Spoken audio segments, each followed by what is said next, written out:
ఇప్పుడే promo 2 release అయింది captaincy task రిలేటెడ్గా. బిగ్ బాస్ బాగుంది. అది అలా ప్రోమో చూస్తుంటే కిక్ రావాలా, లేకపోతే వదులుతున్న ప్రోమోలు నీరసం తప్పితే ఏమైనా వస్తుందా? సరే, కెప్టెన్సీ టాస్క్ రిలేటెడ్గా మొత్తం 6 కంటెండర్లు: నిఖిల్, దివ్య, రీతు, కళ్యాణ్, ఇమానియల్, తనూజ.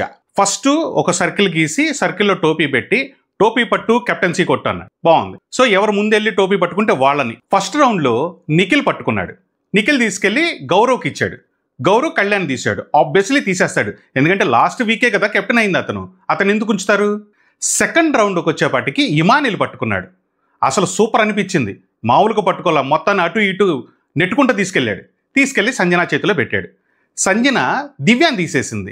దివ్య ఉండి మీరేంటి ఇప్పుడు ఇమానియల్ కెప్టెన్గా చూడాలనుకుంటున్నారని. అవును, అప్పుడు అలాంటప్పుడు నిఖిల్ని కదా తీసేయాలి, మీకు కొంచెం అన్న కామన్ సెన్స్ ఉందా, గేమ్ అంటే ఏందో తెలుస్తుందా అన్నది. అమ్మా దివ్య, ఆమెకి ప్రాపర్ కామన్ సెన్స్ ఉంది, క్లియర్గా నేను చెప్తాను చూడు.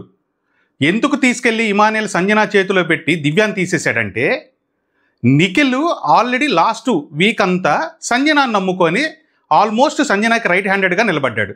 అలాంటప్పుడు సంజన ఎలా తీసేస్తుంది? అందుకే నిన్ను తీసేసింది. నెక్స్ట్ రౌండ్ కూడా ఇమానియల్ పట్టుకున్నాడు. ఇక్కడ అసలు రీతు అడ్డొస్తున్నా ఎవరు అడ్డొస్తున్నా లెక్క కూడా చేయట్లా, ఇసిరిసిరి అవతల పడేస్తున్నాడు. తీసుకెళ్ళి ఈసారి మాధురి గారికి ఇచ్చారు. మాధురి గారు నిఖిల్ని తీసేసింది. ఎగ్జాక్ట్గా ఇదే కావాలి, ఎందుకంటే సంజన ఎడితేరి తీయలేదు కాబట్టి. ఇది మాధురి గారు తీసింది అనుకో, ఆపోజిట్ టీము సో వాళ్ళు కొట్టుకుంటారని చాలా సేఫ్గా నీట్గా ప్లాన్ చేశాడు అనిపించింది ఇమానియల్. మూడో రౌండ్ మళ్ళీ ఇమానియలే పట్టుకున్నాడు. అసలు పులిలాగా వేటాడుతున్నాడు.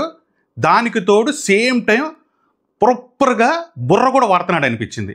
మళ్ళీ తీసుకెళ్ళి మాధురి గారికే ఇచ్చారు. మాధురి గారు ఈసారి రీతుని తీసేసింది. రీజన్ కూడా అందరూ తెలిసిందే, సో యాక్సెప్టబుల్ చేయాల్సిందే మనం కూడా ఆ రీజన్ని. ఎవరు సపోర్ట్ లేకుండా నువ్వు కెప్టెన్సీ టాస్క్ బాగా ఆడట్లేదు అన్నది ఇది నిజమే. ఎందుకంటే ఈ వీక్ అంతా కూడా చూసాం, నువ్వు డబ్బులు నాకు డబ్బులు ఇవ్వు, నీకు డబ్బులు. సో ఈ గోలంతా చూస్తూనే ఉన్నాం. ప్రాపర్గా ఎక్కడ ఆడిన దానికన్నా ఈ పంచాయతీలు ఎక్కువ అవుతున్నాయి ఈ అమ్మాయి. ఇంకా లాస్ట్కి వచ్చేపాటికి ఇమానియల్ అండ్ తనూజ ఉన్నారు. సో తనూజకి పిక్చర్ అర్థమవుతుంది.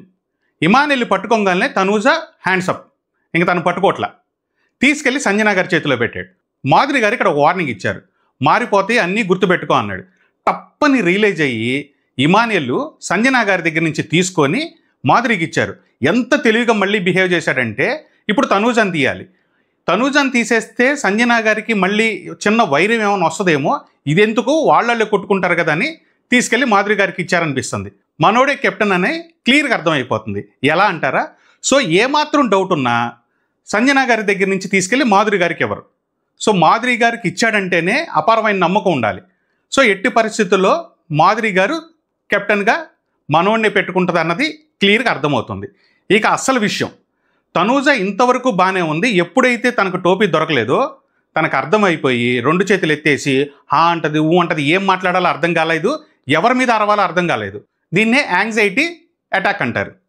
సో కొన్ని సందర్భాల్లో ఇలా జరగచ్చు. ఇది నిజమా అబద్ధం అంటే తెలీదు, ఎందుకంటే ఇమీడియట్గా కళ్ళు తిరిగి పడిపోయి అసలు ఇది పర్ఫార్మెన్సా లేకపోతే నిజంగానే వచ్చిందా తెలీదు మనకి. కానీ ఏం అయి ఉండదు, ఎందుకంటే ఏమాత్రం చిన్న ప్రాబ్లం వచ్చినా బిగ్ బాస్ టీం నుంచి ఇమీడియట్గా 10 మంది లోపల పరిగెత్తుకుంటూ వచ్చి హాస్పిటల్ తీసుకెళ్ళటమో ఆర్ ఫస్ట్ ఎయిడ్ చేయడమో జరుగుద్ది.